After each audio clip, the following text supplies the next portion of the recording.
This is day 3 of the February 92 7-day retreat at Springwater.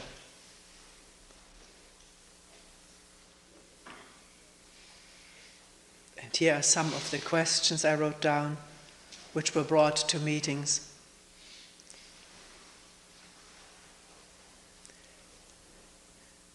Sometimes it's not a question like the first one I wrote down, it's just saying something. I have never liked that word emptiness in all these years,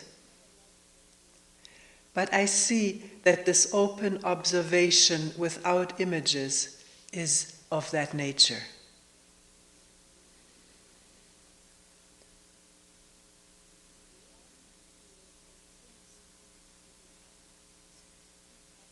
We always feel and think we need to be happy, seek happiness, or try to hang on to it when we think we have it.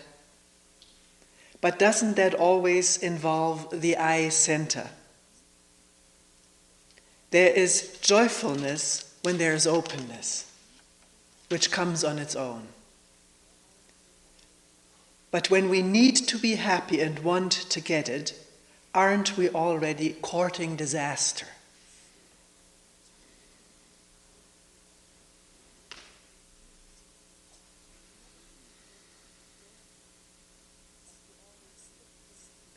You never seem to make any statements, but you always put things you say into questions. When I'm asked what I'm doing here, when I come here to Springwater, I find it difficult to do this without making statements. Don't you ever make statements? I do. We can talk about that later too. I was thinking about death and dying, about ending. And now I'm wondering, are all those thoughts also a program? The thinking about death and dying program.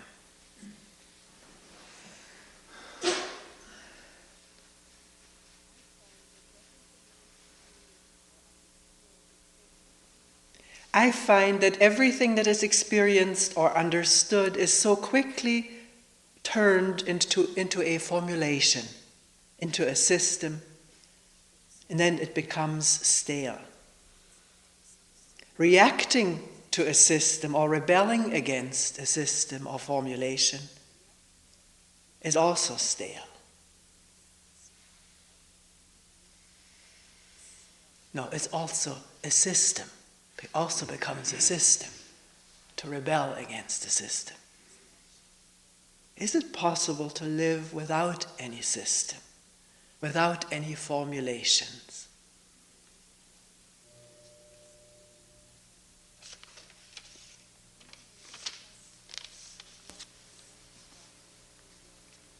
Reading in a book downstairs that love cannot be gotten through wanting it and pursuing it was very helpful. Love wells up on its own when the mind is open. One could say that sitting quietly is an artificial thing, but it only is when one looks at it that way, isn't it?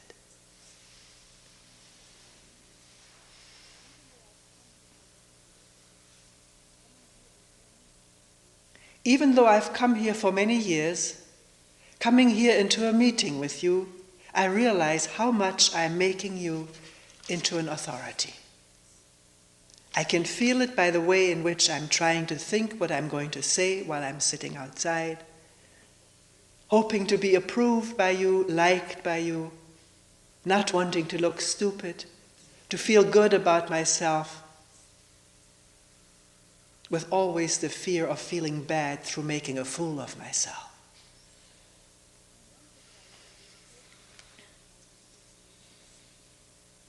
I am empathizing with the person who spoke about needing to make an effort to be aware, or else the mind or thoughts with their emotions are simply all over the place.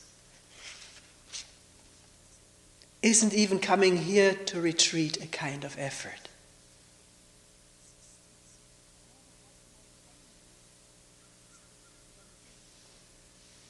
I have a hard time coming to a meeting, and I think at least part of this is because I believe that I can really look at everything alone by myself. Why become dependent upon you?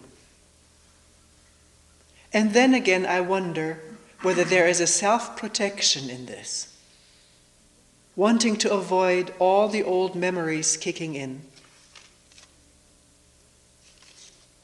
coming to an authority figure, having to say the right thing, and the fear of not saying the right thing, and the remembered humiliations of early times.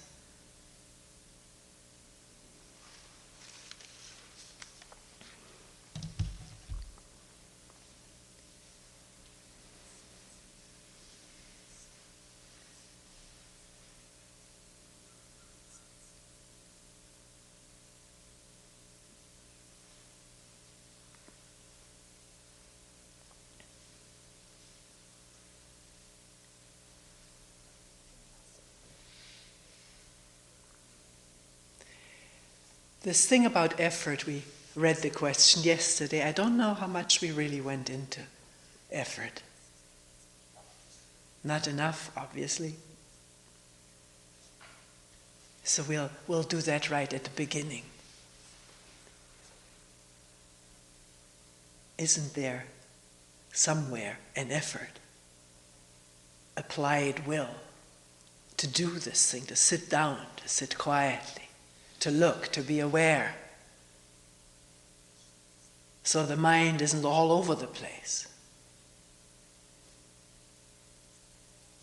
Linked with that is always the question about the value of a practice, a concentration practice, so the mind does learn to focus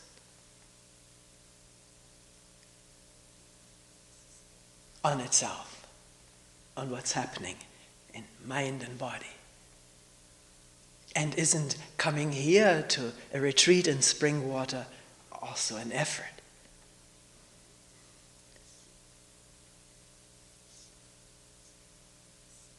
Sometimes it's asked, isn't that also wanting to come here, wanting to have a quiet week, wanting to understand something about oneself? We always start where we are. Can we? With will, with wanting, with effort, with the way we're trained, cannot help being.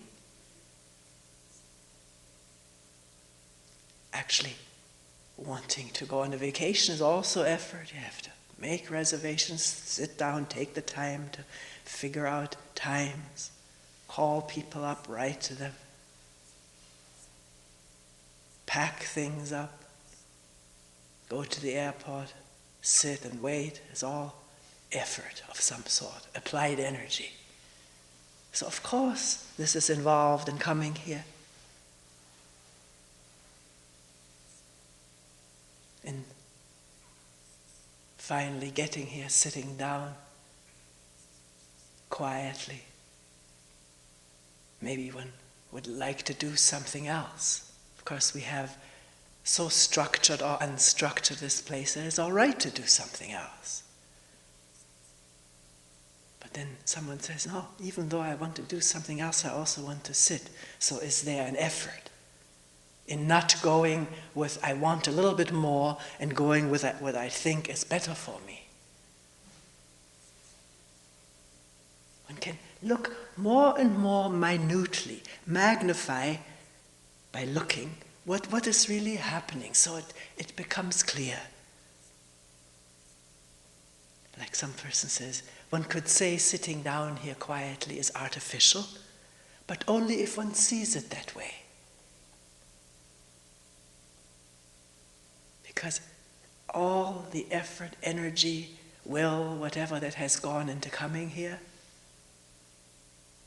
it doesn't have to keep operating once one sits down and looks. looks at wanting now to do something, becomes aware of that whole movement. It's a physical and mental movement expressed in words and nonverbal. I want to get something, anticipating, expecting. All of that is open to feeling, experiencing, becoming aware of. Quietly. Not condemning and not saying it shouldn't be like this.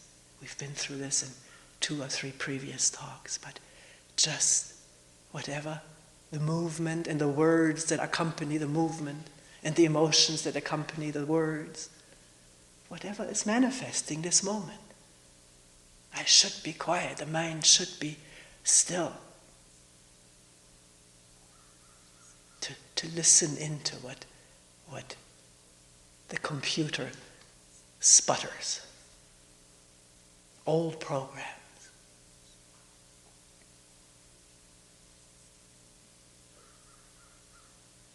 What about this? Don't I have to make some kind of an effort, or else thoughts and ideas, fantasies, everything is all over the place? One chaos, as some people say. But this is how we live. This is how it is.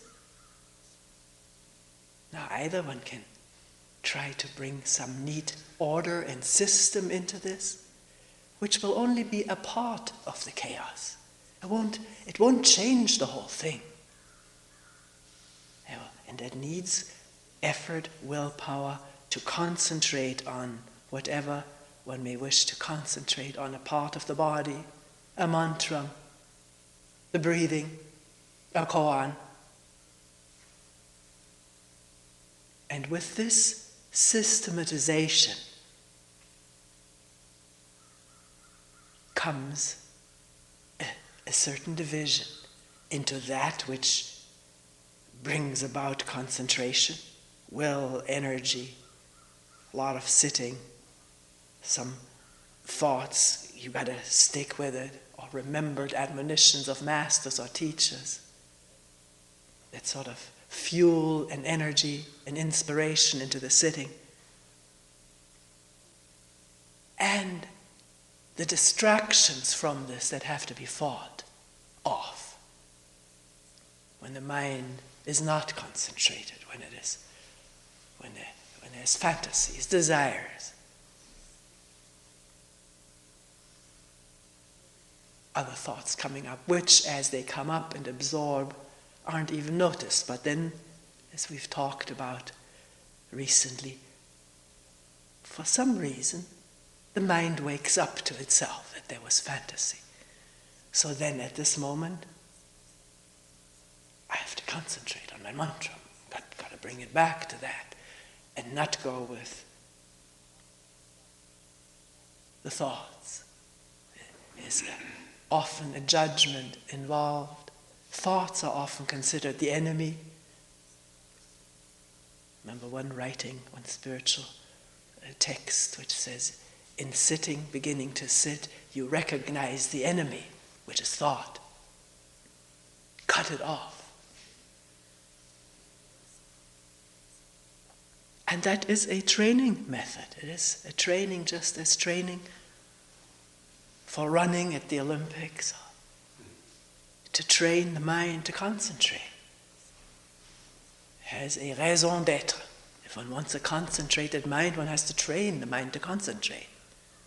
And with training, effort, will, some rewards, finding one concentrates a little bit more per minute or per 10 minutes. You're laughing, but this is how it was evaluated. We were asked, what percentage of time do you now feel you are with your breath or with your koan?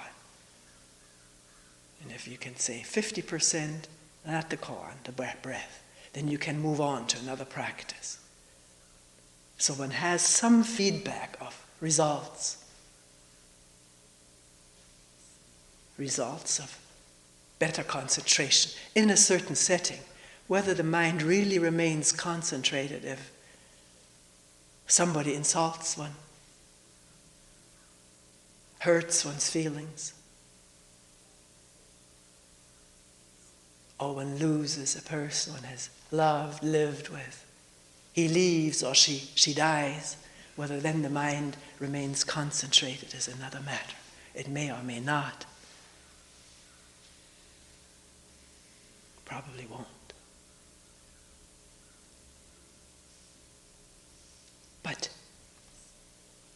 it's up to each one who comes here to use this place and time as he or she wishes, sees fit.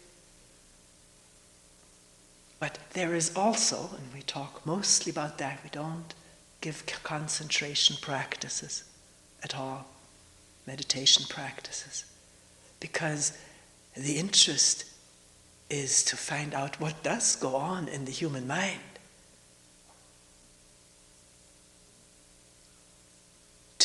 To become cognizant, aware, intimate with the chaos.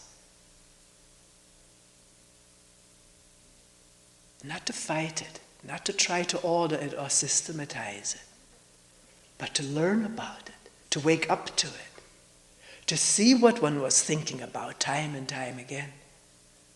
Certain thoughts or random thoughts, thoughts about my past and my future, my hurts, my misery, or my goals, just to become aware, to be intimate with what is going on here, right in this organism, which I'm used to calling my own.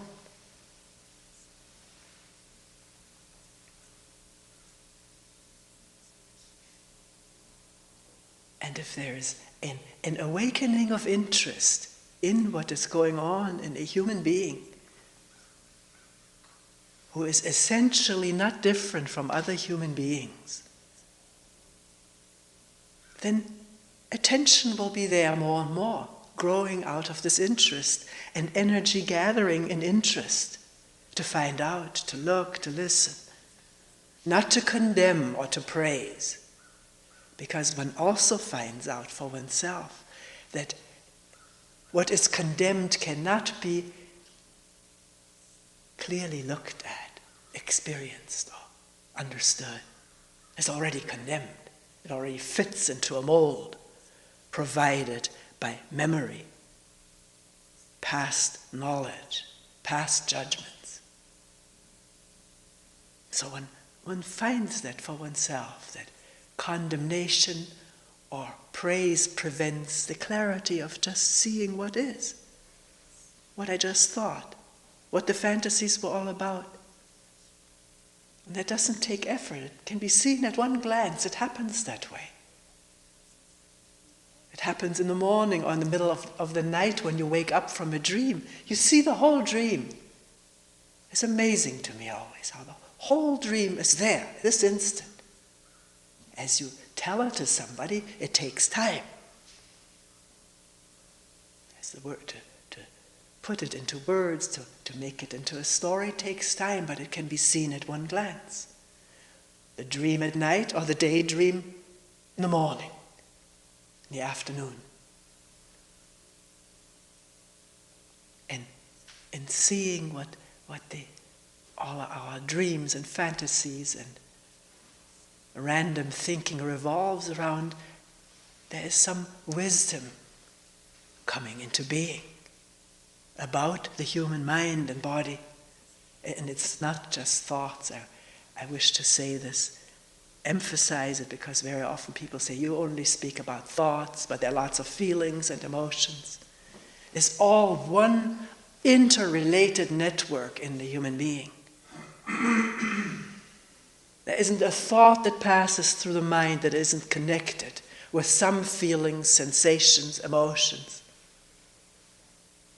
The finer and more sensitive the awareness becomes, which it does in the course of time, the more amazing it is to see that one thought can arouse a specter of anger, scenario of fear, or desire, pleasurable sensations. A remembered pleasure or an anticipated pleasure the whole body responds integratedly to thought. And feelings and emotions generate more thoughts. It goes back and forth. Oh, back and forth is not. It's one network working as a whole. And yet I found that most of the emotions, when the mind has that quality of alertness, it is triggered by one memory. It may not be verbal. One thought, one image. One image that reminds of this, the associative chain, and here is the emotion. Sometimes I wonder, why did this thing bring about this emotion? And by giving it some no pressured attention, the association wanders backward, just like maybe in the psychoanalysis one has done that, to see what leads to this, to this, to this, to this. The brain can re-perform this. Not always, but the less there's pressure and wanting and will and condemnation, the freer everything in the human mind and body operates, the more fluid and flexible.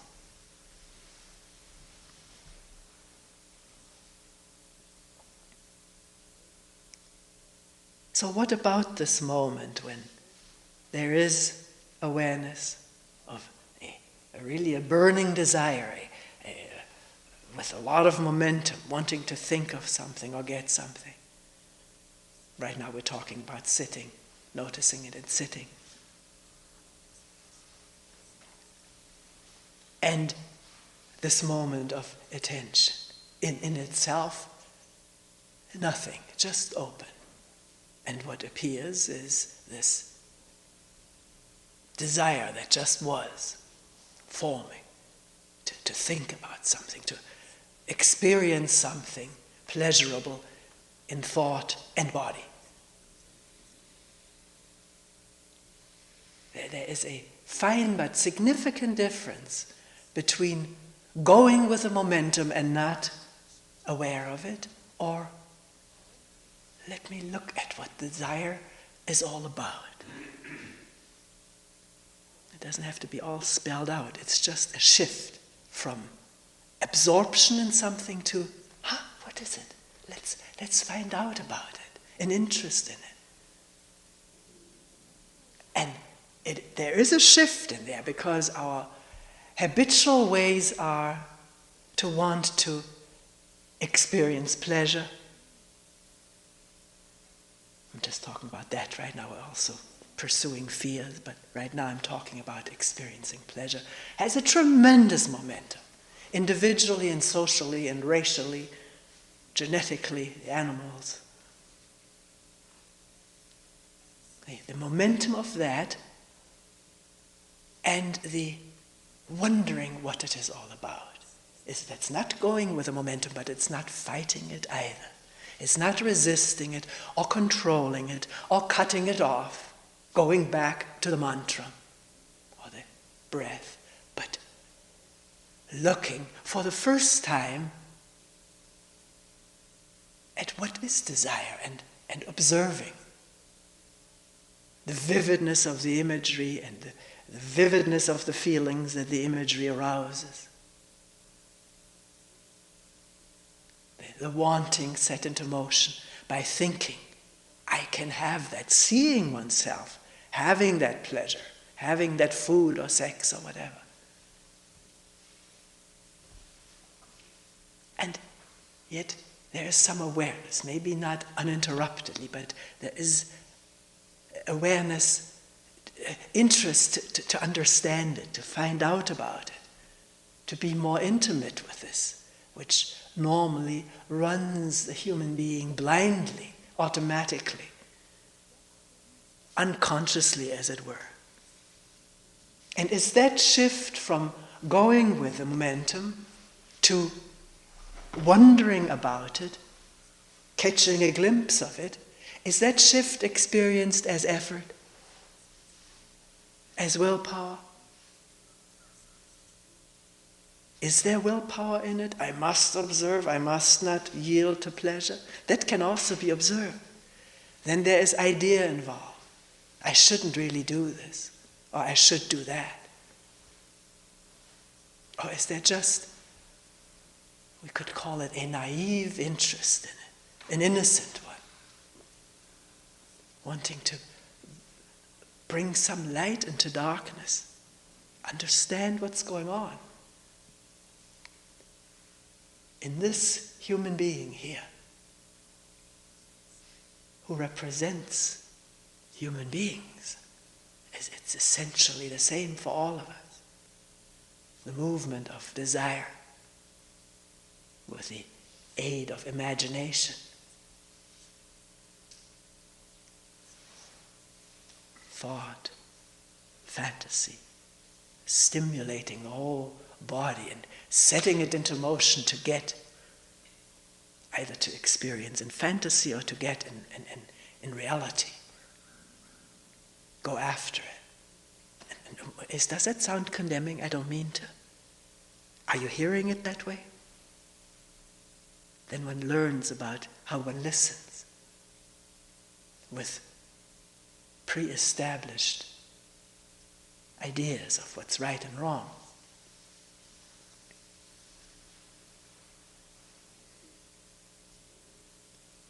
So in summary, can we say that no matter how much effort I feel I expended to come here, to sit, or to do anything, can at any one moment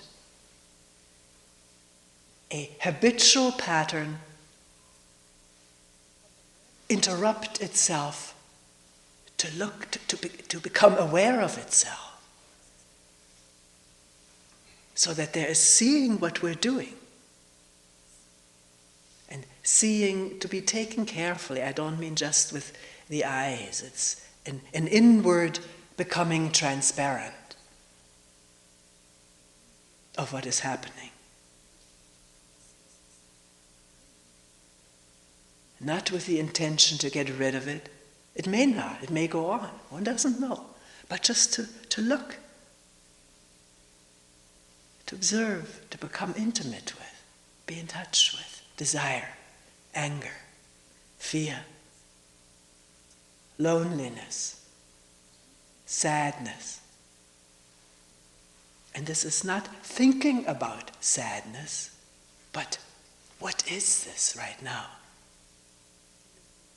A shift from suffering it, being the victimized by it, to wondering about it. What is it? Sort of inwardly open to the present state of being, without trying to interfere with it, do something about it. Just letting it reveal itself in whichever way it will, it does.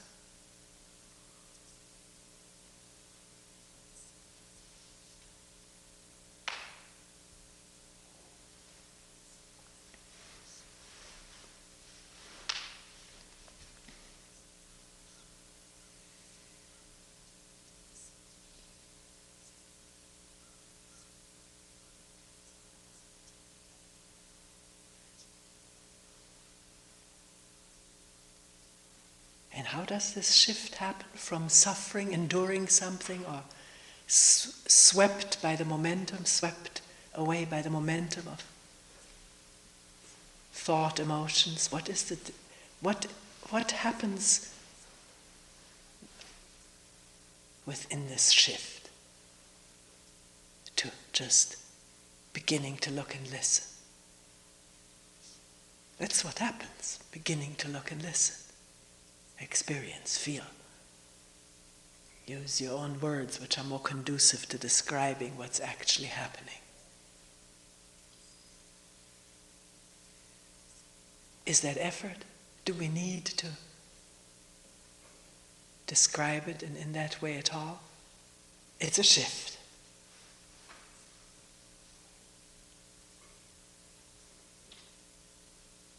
A shift of energy from one motion to holding still and looking. Because one wants to find out, not in order to become famous or rich or good or bad, but find out. Like little children don't have to be taught to want to find out. They do want to find out as soon as they can open their eyes, begin grabbing with their fingers, moving objects. And then when they can crawl, it's into everything to find out.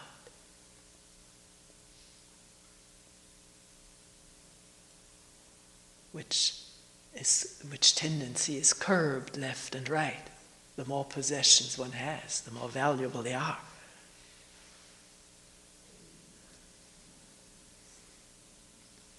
And then later on in school, the teachers sit together in a meeting. How can we motivate children to be more curious?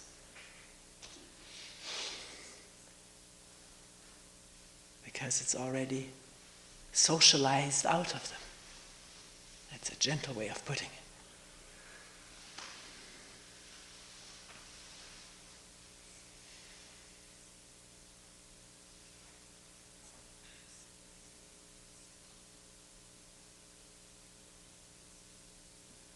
Do we still have that in us, wanting to find out something?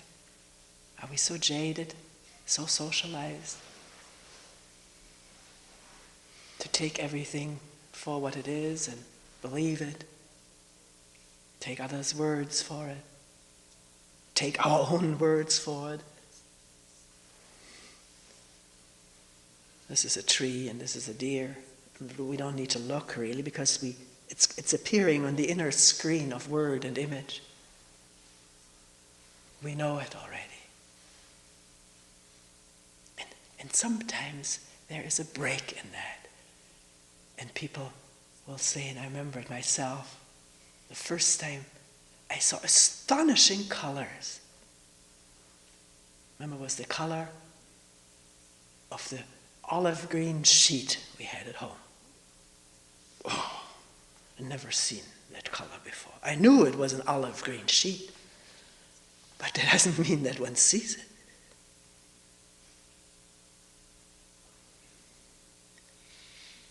Or driving, coming out of a bank once and driving on a wet black top.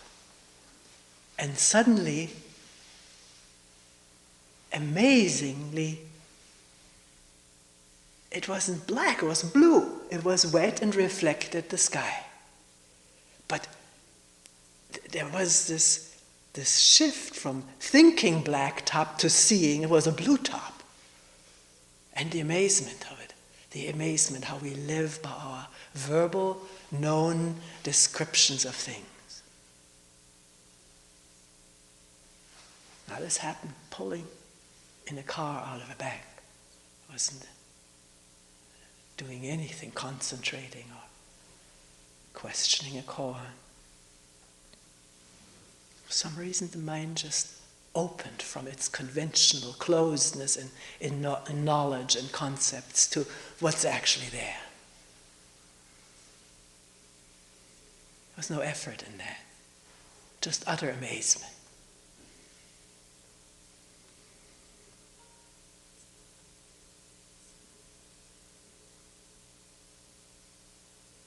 Somebody mentioned, I didn't write it down, when you talk about state of openness, then immediately the mind wants that. I want to get that.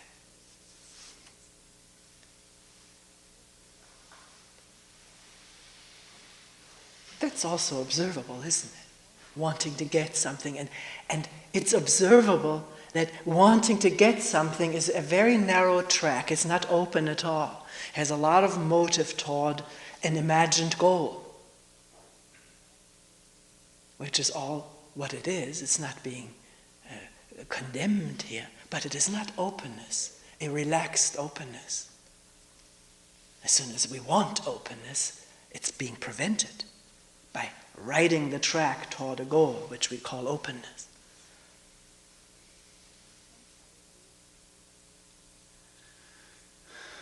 Sometimes the implication when somebody tells me this, it wasn't in that case, is don't talk about such things because you're just creating more desires in us.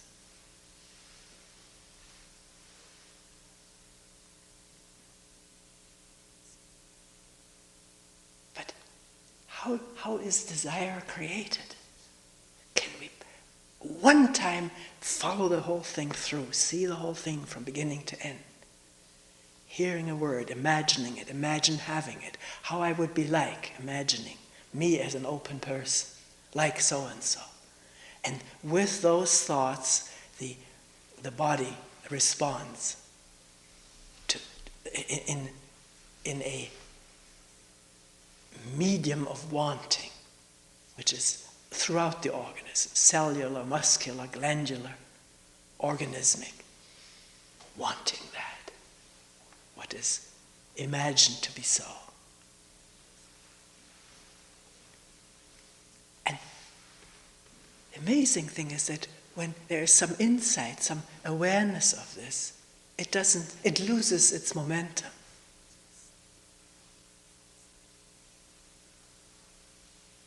Because there's awareness. And not just of this momentum of desire, but of somebody shifting the body, the cushions, some crows cawing, the breathing, everything that's actually here and was completely overlooked, overheard, ignored, which is what we call openness. Ka, ka, ka.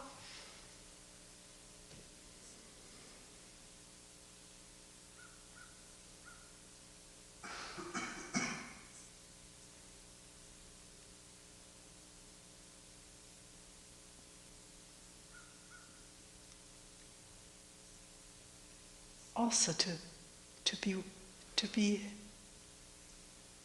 watchful.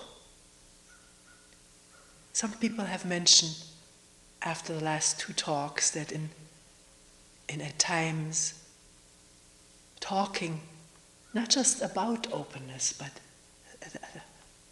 describing what was actually there, the mind opened up. The mind did not fall into the track, I want that, but just moved with listening and looking, without this getting turned into a formulation of what I should have or want. It's a fine instant of either wanting what is talked about or looking and moving together. Because what is said here is not to paint pies in the sky or present things that you should have. We're sharing something that is manifesting. Actually, truly, right now.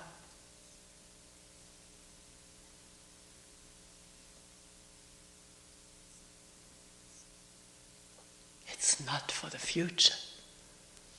That's the channel of thinking. It's ka, ka, ka. Breathing. Physical sensations where the buttocks on the cushion, the hands, the thighs, the heart beating.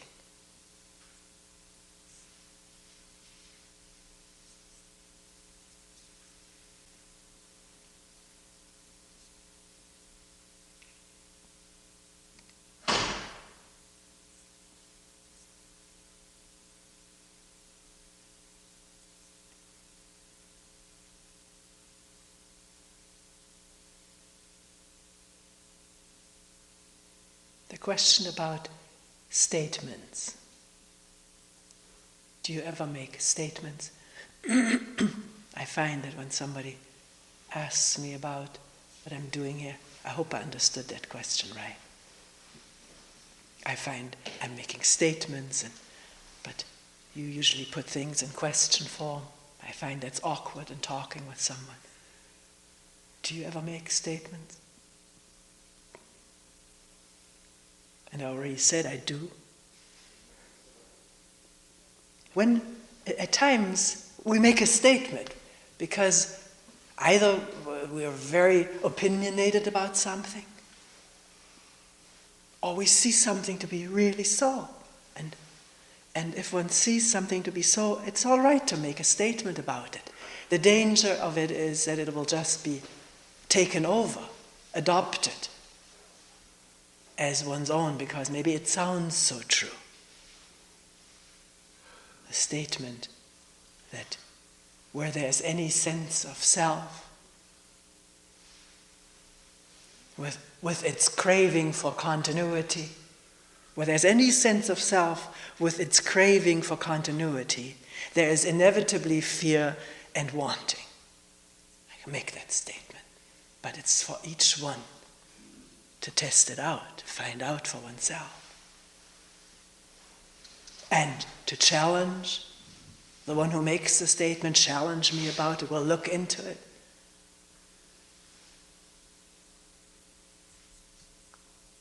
I love doing this, looking again, being challenged.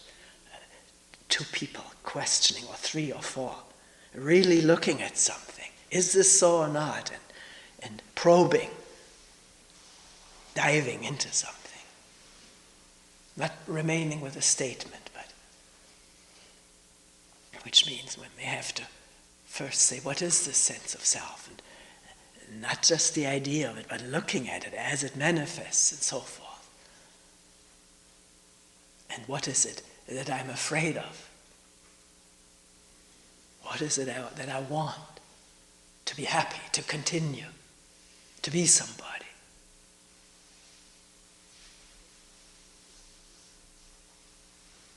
So, statements are what they are, statements, but is it really so for oneself? Or can, even if it is so for oneself, can one question it and look at it again freshly, if challenged, or challenge oneself to look at it over again freshly?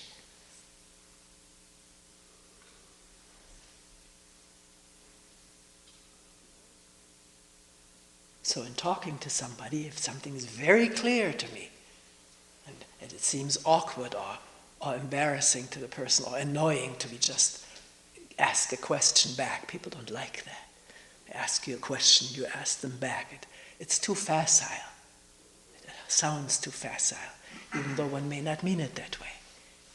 So one makes a statement, but does one really stand for it? Is it really clear to oneself? Well, if the person whom one made the statement to is on the alert, well, one may ask questions back, and then will one look together. Not just say, well, I know this is so, I've experienced it in the past. Is it so now, right now?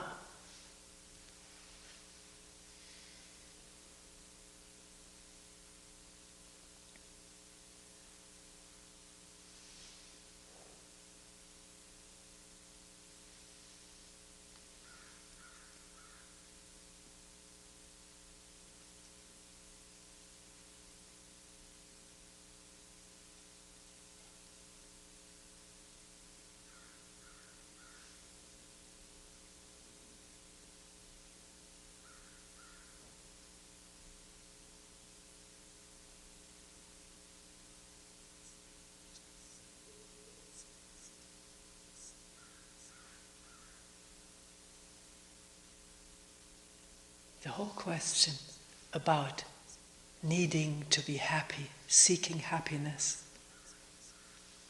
I found that very, very fertile inquiry. But maybe not to squeeze it at the end here, leave it for tomorrow. Each one of us can look at it some more. Somebody saying, if I try to be happy, want to be happy, this is my life. I think it's in the American Constitution, isn't it? The pursuit of happiness. to be guaranteed that pursuit of happiness.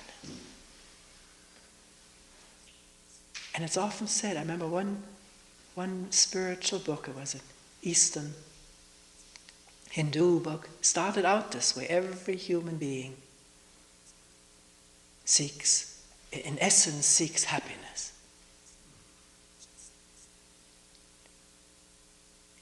To look at that, to take it under a huge magnifying glass, because one person said, if I seek that and try to pursue that, I said to myself, what should I say? I'm courting disaster.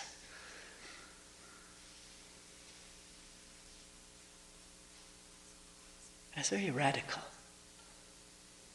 But, well, not just take over that statement or fight it, but look at it.